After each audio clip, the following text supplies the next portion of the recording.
Anyone who knows me knows that I am a huge Formula One fan, and one of the best teams in the sport right now is Red Bull Racing. Now, I've never had a can of Red Bull, and I wasn't sure why exactly a drinks company was so involved in so many different sports.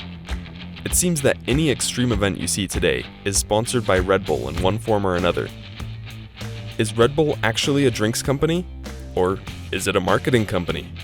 Today, we're going to get to the bottom of what Red Bull is and how they became an iconic symbol in sports. I'm Nathan, and this is 5 Minute Stories.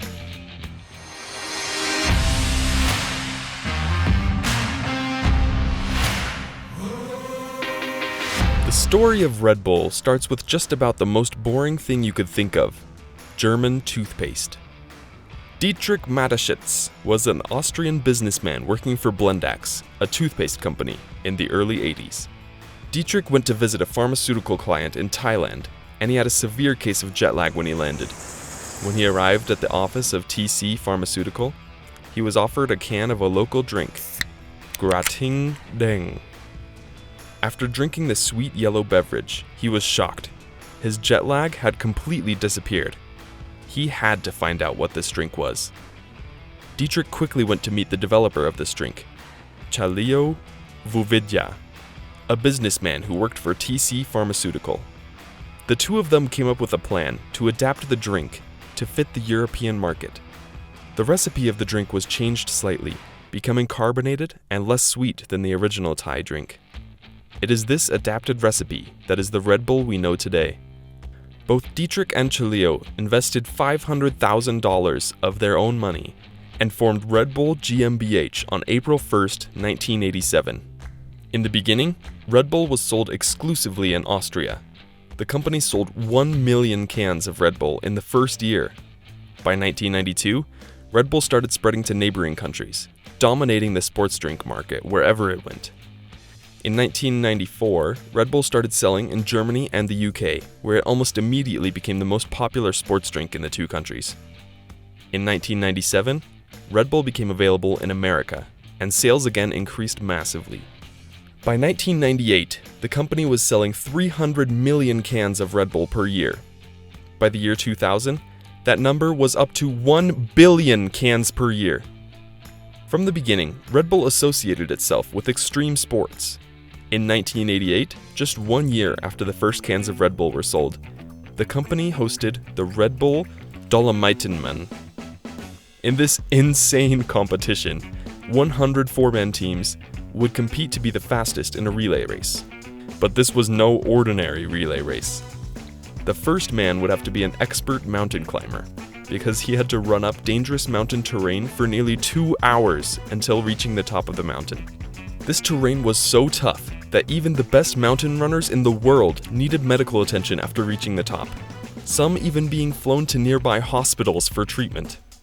At the top of the mountain, the second teammate would be waiting. This second teammate would paraglide down the mountain, with high winds blowing several competitors off the course and into the trees.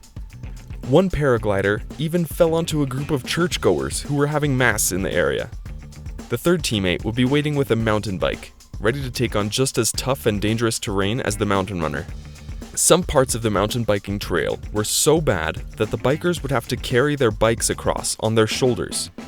Finally, the mountain biker gets to the last teammate. This last teammate is waiting with a kayak, ready to set off into the whitewater rapids. Only, these kayakers don't just set off from the bank of a river. They jump with their kayaks down the 7-meter drop into the river. Then they have to regain their composure before kayaking through the brutal rapids to the finish line. Since this first extreme event, Red Bull has been involved in nearly everything extreme, from flying in homemade vehicles off a 9-meter high ledge into the water below, to base jumping from space. All of these extreme sports and events, including my favorite, Formula One, serve as marketing tools for Red Bull. Before making this video, I didn't think it was actually possible for Red Bull to do all of these just for marketing. Surely Red Bull must be spending way more on these events than they are making from selling drinks, right? Well, no. In 2021 alone, over 9.8 billion cans of Red Bull were sold, leading to a profit of over $8 billion. This all means that Red Bull have plenty of money to throw around in extreme marketing projects. As Red Bull continues to grow, they are focusing on expanding their market share in Western Europe and the United States. And what better way to grow your market share than to sponsor every sport and live event? You may as well if you have the money. So to answer the question of whether Red Bull is a drinks company or a marketing company, I guess they're just dang good at both. This is a strategy that has worked for Red Bull for over 30 years, and it doesn't look like it's going to fail anytime soon. So, if you want to see a monkey drive a motorcycle off a cliff through flaming hoops while eating a sandwich, don't worry, Red Bull has got you covered. Thanks everyone for watching. If you liked this video, I would really appreciate it if you liked and subscribed for the YouTube algorithm. I'm trying to get 100 subs by the end of the month. And let me know if you want me to go deeper into some of these Red Bull hosted events. There are some crazy ones. See you next time.